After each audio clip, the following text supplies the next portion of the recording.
Hey, Chris here from The Lazy Marketer, and welcome to Seven Figure Consulting, the Masterclass. In this video, I'm going to walk you through how this business model works. So, consulting with a seven-figure twist. I'm going to talk about why I think this is the ultimate business model for marketers in 2020. I'm going to walk you through a case where the twist on consulting like this turned a normal marketing gig into something that had a $25 million payout. I'll go over the framework for earning 18,000% more per client or project, specifically the drivers that make that work. And then we'll cover some specific examples of projects and clients where this is actually possible. Okay, so let's dive right in.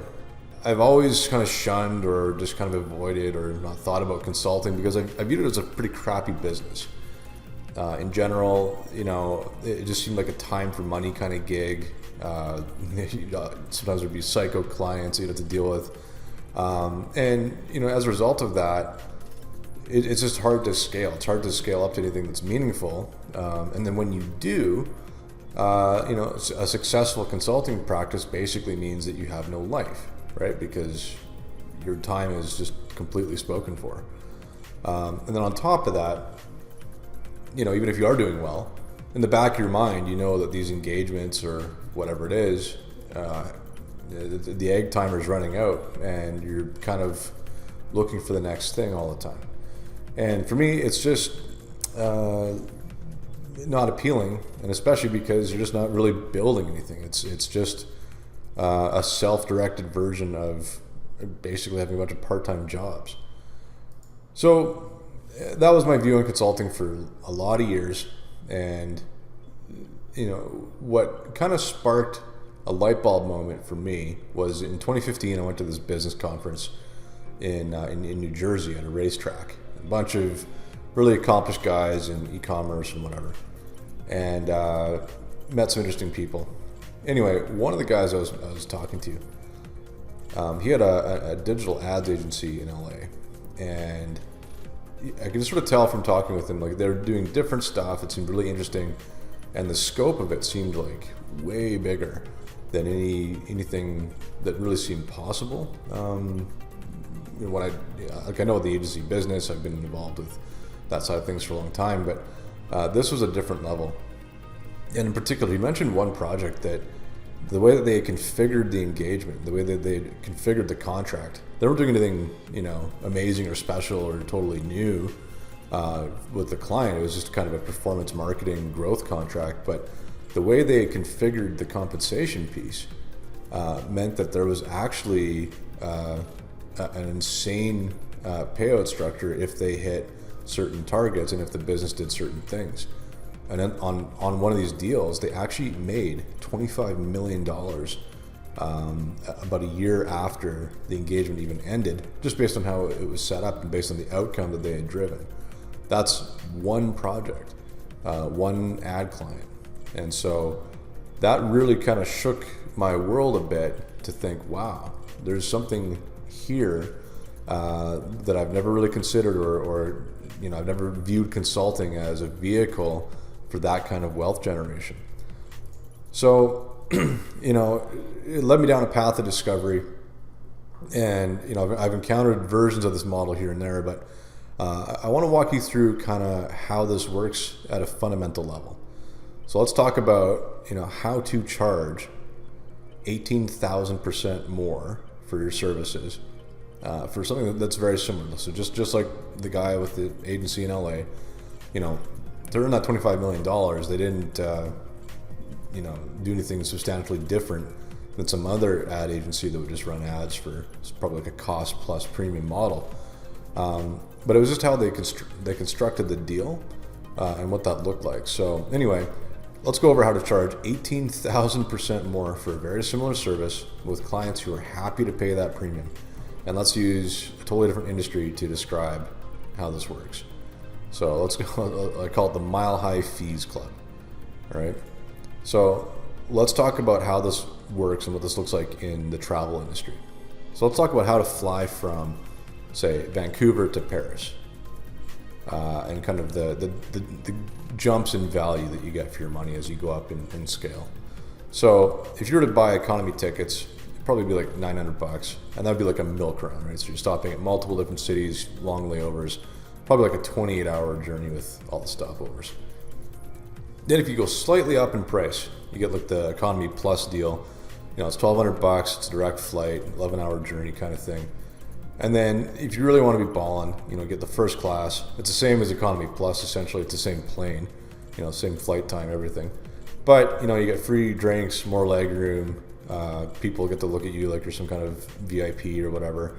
And, maybe it like reclines more so you can sleep better on the flight. Still an 11-hour journey. But let's say you really want to travel in style and you need to get to Paris in the most ultimate epic way. Well, then you take a private jet. And for a transatlantic flight, that needs to be a Gulfstream 650 or similar, just for the fuel range. It'd be more like a 9-hour journey. Very prestigious, very discreet. There's no airport crap. You literally just pull up to a different part of the airport and then hop on your plane, right? There's no luggage stuff, whatever. It's just the pilot takes it, throws it in the back. And it works around your schedule entirely. Like you can just text them and say, oh, I'll be like 15 minutes late. And it's like, oh, okay, great, whatever. And, let's be clear about what makes this 18,000% premium a no-brainer. People who fly private are not buying transportation. Right, so it's not the A to B. It's not like, how do I get to Paris? Okay, so versus first class, which is arguably similar value for luxury anyway. Now here's what they get for their $195,000 premium. Total flexibility. So like I was mentioning, there is no deadline or time limit or time they have to be at the airport. They're not rushing to make a check-in or whatever. There's total privacy. Right, so that can be important for certain people. Closed loop security, right? So they're not exposed to other people. They can totally control who's around them. And then there's the, I guess, marketing aspect to it of unmatched prestige. So you're in a totally different social strata, and really what people are paying for $195,000 is to prevent the loss of those things. It's to prevent the loss of total flexibility, the loss of total privacy, the loss of closed loop security, etc. And I guess the loss of epic prestige. So, yeah. This was for research purposes. I've been on a private jet, I guess, a couple times. That's another story, and maybe we'll get into it later. But it was a fun experience. Where this goes back to consulting is that the vast majority of consultants sell economy tickets, so to speak. And,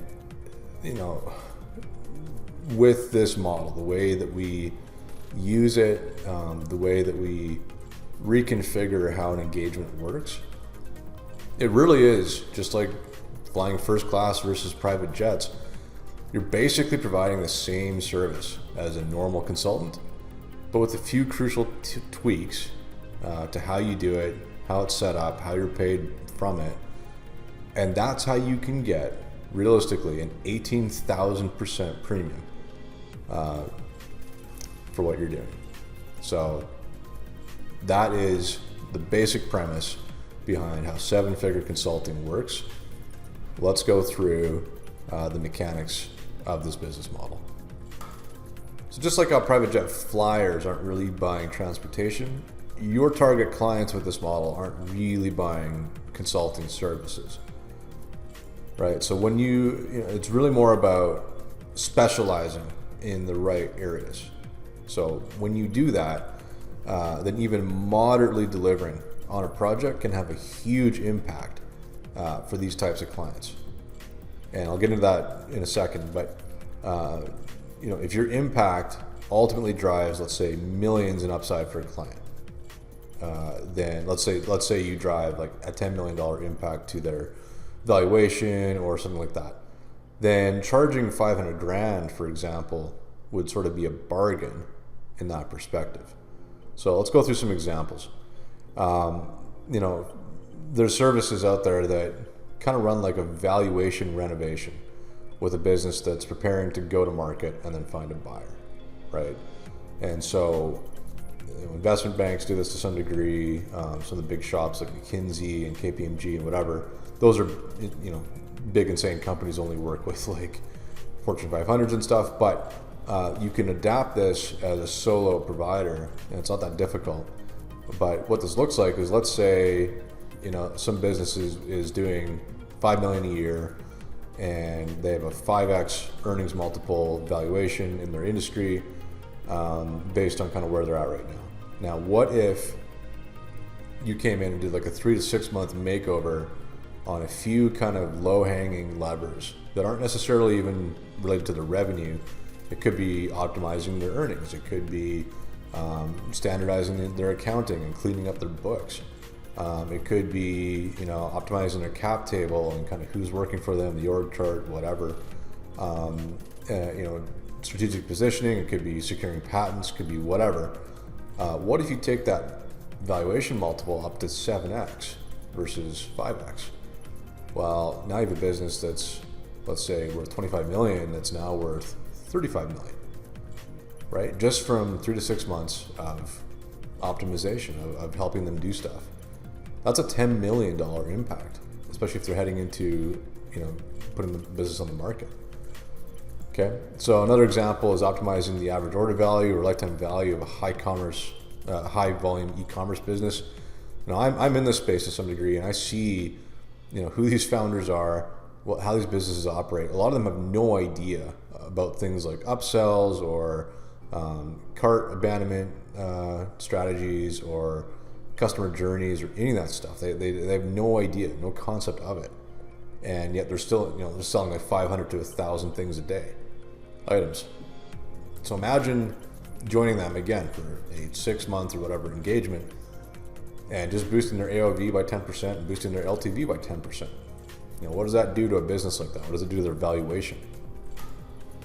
Same thing, a bit more of a specific example, but let's say you only work with companies that are listed on like the penny stock exchanges, and companies that specifically are on the cusp of getting into a more substantial exchange. So let's say they're on the pink sheets or the OTC, or up in Canada here, the venture exchange, and they're just on the precipice of being eligible to be part of like the actual exchange. It's the New York Stock Exchange or TSX or whatever. It wouldn't, if they just need a little nudge in terms of their growth numbers or how many shareholders invest in them or whatever, the impact of going from kind of the lower exchanges up into the real ones can be enormous for a company like this. Like, the access to capital is orders of magnitude larger when they sort of ascend that ladder. So that can be a massive impact. And similarly with a SaaS business, if you're optimizing their churn rate and the conversion rate, you'd be amazed at how small those swings can be. So moving from like let's say they're churning at 7% or 5%, just bring them down like 1% or 2% in churn rate. I mean, that can be a phenomenal impact to the revenue and valuation of the company. Same with the conversion rate. In general, hopefully you sort of get the picture here.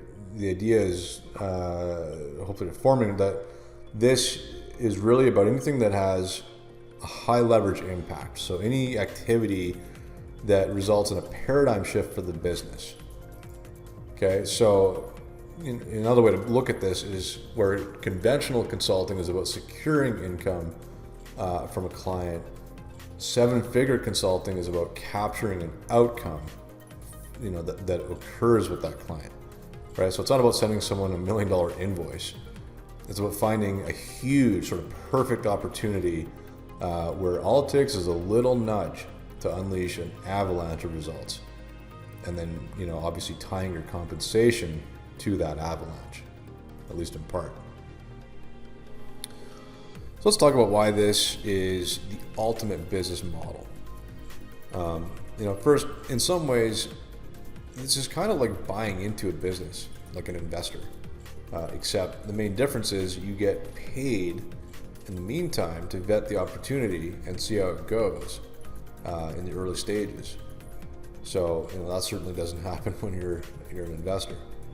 The other part of it is that you're partnering with an established business that already has substantial momentum versus starting from zero. I'll get into that in a second, but that's a big piece, right? Like you're joining something, you're stepping into something that already clearly works. You get to share in the upside from your impact, which can be substantial, right? So, not only are you joining something that clearly has momentum, obviously things are working, they've figured out product market fit, etc. Anything that you add to that, you get a share of. And then it's a lot easier to hit 6 figures in personal income via consulting versus rolling out yet another startup or yet another project or yet another campaign. And I speak from experience here on this. Like, even when getting, say, like a SaaS startup off the ground, even getting a business like that to get to 10K a month in MRR or 15 or 20, that can be really difficult. That's a lot of investment in product and testing and user interface and whatever to start having the churn come down enough that you actually get growth. And then even when you do that, it's not like getting 10K, hitting 10K a month in MRR or 20 or whatever. Like, you're not banking that personally. Like, most of that goes to infrastructure and employees and whatever. Like, or, in this case, employee. That's a small business. So it can be a long time before you're pulling out anything remotely meaningful out of a business that on paper looks like it's doing awesome, but in reality, you're just barely scraping by. With consulting, the margins are basically 100%, pretty much, right? So every time you send an invoice over, that's pre-tax, basically yours, right? So that's a huge advantage. And then last, the big one really is that you can capitalize on new trends much faster as a consultant by teaming up with a business that's already perfectly in position, right? And this is the big one where, let's say you have an idea or let's say you can see some sort of perfect storm forming, in a certain market. How long is it going to take you to start something up, to get a website going and get all this stuff in place? Like by the time you do that, the trend may have already petered out.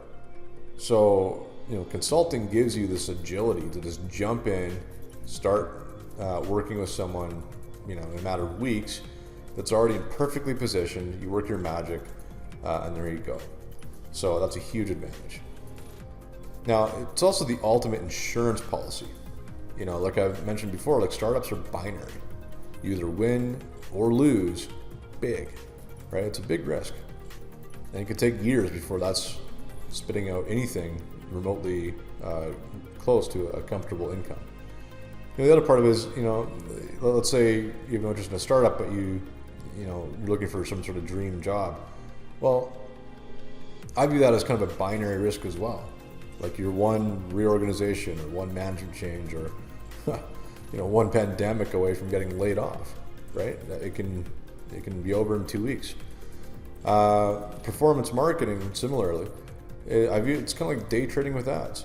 It's all over the place, and you're ever fighting Facebook's algorithm or some campaign that keeps changing its terms or whatever, right? It's just a constant kind of grind. It can be exhilarating, but you're just forever chasing, it's cat and mouse. SEO, which I have a lot of experience with, it can be great, but similarly, you can wake up one morning and all your traffic is gone, and it's just, I don't like that sort of foundation of sand. And social platforms, there's a huge opportunity here still, with Instagram or Twitter or the new ones like TikTok and whatever. You can build a big audience, but it's all borrowed, right? And same thing, you could wake up in the morning and, we just changed a policy and now you can't contact your audience anymore. Isn't that great? Email marketing, that's more solid, but that's a full-time brand building exercise. Like, do that right. That's all you're going to be doing. So, and that can be good, and it can work out, but be prepared to sort of invest a year or more in building a brand before that's really working out for you. And then on kind of the extreme side, if you do invest in businesses versus consulting, that could be a great vehicle, but it's really hit driven. Like, you're going to have 10 duds for every one nominal return, and it really takes a unicorn or two to kind of build a fund to anything meaningful. And starting off with takes a lot of money. Like no one's doing this with like $100 grand. It's like millions of dollars, right, just to start. So if you don't have that, well, it's not really an option. And again, I'm not saying don't do these things. Obviously these are just kind of ways of building a business or building a livelihood. But with this model, it gives you an epic plan B, so that if your startup doesn't work out, if your dream job evaporates, if your campaigns crap the bed, if SEO, if Google's not your friend one day, whatever, this gives you an epic plan B where you always have this framework. It's always going to work to some degree, and it's kind of the ultimate ace in the hole, so to speak, in that way. So let's get into the actual modules of seven-figure consulting, the masterclass. So module 1, $1 million service models. Really what we're looking at in this module is, what does this look like, right? So we dive into real life examples of projects just like this that fit the seven-figure consulting framework. So that means understanding services that have a close proximity to value, where small actions have huge outcomes. So as well as how to structure project scopes where your time can be laser focused, where you're only focusing on those small actions that drive huge outcomes. So without getting pulled into the company's processes and politics and meetings and God knows what else, right? And then how to rig quote unquote proposals so that they'll be easily approved, rubber stamped, but still deliver obvious value and still drive huge profits for you. So that's module 1. Basically, what does this look like? How does it work? And how to actually propose something like this. Module 2 is all about getting these clients, finding and getting them. So client acquisition. So we look at exactly how and where to find your ideal prospects. So, spoiler alert, it's not like local dentists and stuff. There needs to be something here that makes sense at this level. And where, again, 7 figures is something that's plausible, or at least something close to that on these types of projects. So landing client number 1, we go through an entire step-by-step process of exactly what to do, how it looks, what it looks like to do that, etc. We also talk about how to tap into what I call waterfall channels, where you're constantly being fed with warm prospects by a couple key partners, right? And your sales process at that point basically comes down to booking calls and seeing who's a good fit. And then in general, just how lead generation actually works at this level, at this level of client, and what the messaging really is and what they go for.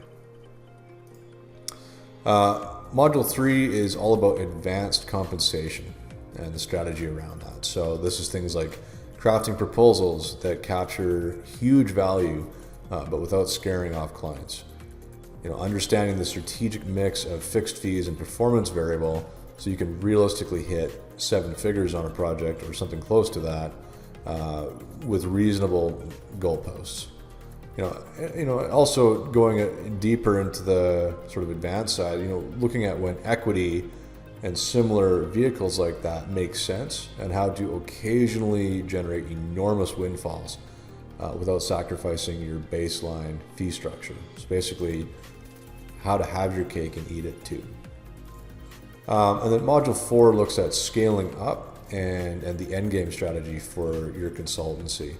So, how to find world-class talent for key operations like, let's say, optimizing a SaaS business or optimizing a business's valuation multiple, or any of these things. Like, how in the hell do you find people that operate at that level, and how do you convince them to work with you? Well, like, they're not on Fiverr, right? So we go to that. We look at how to grow, quote unquote, when you can only take on 2 or 3 clients at a time. We look at structuring engagements so that you have an out. Like, let's say that some project turns into a dud, or the market shifts, or there's a pandemic, for instance. How can you get out if you need to? And then last, we look at exit strategies in a consultancy, even where you're essential. So even if the business is basically you, there's still options for actually selling it or exiting or whatever. So we look at that. And then, the key resources module, if you want to call it a module, basically it's everything you need, everything we use on a day-to-day that you have access to. So you can access and repurpose our real-life proposals, pitch decks, scope of work documents, agreements, and other templates like that. You can see the real-life inbound campaigns that we actually use to drive quality leads in our space. And then once you're up and running, and if it looks like you're a good fit, like, we'll do some vetting and stuff. But we can make some introductions into our network of founders, investors, operators, etc. If things look good, and if you're ready to go, we're willing to do that. So that's, if you understand what I'm saying, like, that is pure gold. There might be a few questions rolling around right now, and questions about the mechanics of how this business actually works, how it really plays out in real life. And we've answered the most common questions that come up further down the page, so go check those out in a minute. But I think for right now, I think the big question is whether this actually makes sense for you. And this isn't a business that's tailor-made for everyone. You're going to want to read through this page carefully and decide if this is actually you. If it is, that's awesome. Don't miss out. There's, even one of the concepts that we go through in this masterclass can be seriously game-changing. It can be a paradigm shift in your current business, or in something that you endeavor into with consulting. But if it's not, if this is not realistically something that you're going to actually take up, that's totally okay. And, there's nothing wrong with that at all. Regardless, too, I hope that you got some great ideas from this video and from this page. So, as far as getting access to the masterclass, it's $495. That isn't pocket change, but it's also not life-changing. Most of us spend more on the average weekend without even thinking about it. Certainly I do. By contrast, though, this business model absolutely can be life-changing when these things are applied. And in light of that, we feel this pricing is accessible for anyone who can realistically benefit while still being heavily discounted relative to its actual value. So if this makes sense for you, and if you apply even one of these strategies, then your ROI, your return on investment, could be absurd. Thanks for watching the video. Thanks for giving us your time, and hopefully we'll see you on the inside.